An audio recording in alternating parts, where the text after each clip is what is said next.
Genesis chapter 40.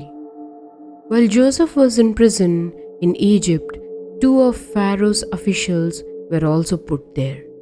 The chief cupbearer who served Pharaoh wine and the chief baker who made Pharaoh's bread, both of them offended Pharaoh somehow, and they ended up in the same prison where Joseph was.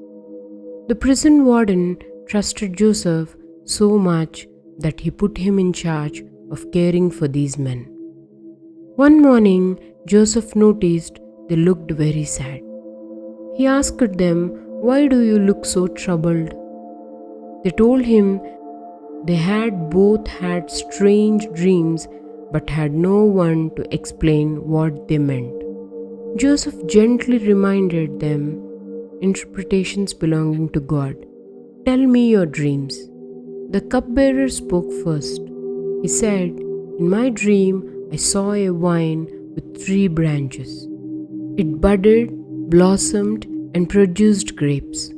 I took the grapes, squeezed them into Pharaoh's cup, and gave it to him." Joseph explained with confidence, the 3 branches meaning 3 days. In 3 days, Pharaoh will restore you to your position, and you will once again place the cup in Pharaoh's hand. Joseph then asked the cupbearer, "When this happens, please remember me and speak about me to Pharaoh so I can be released from this prison." Encouraged by this, the baker told his dream. He said, "In my dream, I had 3 baskets of bread on my head. The top basket was full of baked goods for Pharaoh, but birds were eating them." Joseph grew serious and explained, "The 3 baskets also mean 3 days. In 3 days, Pharaoh will lift up your head, but he will execute you, and the birds will eat your flesh."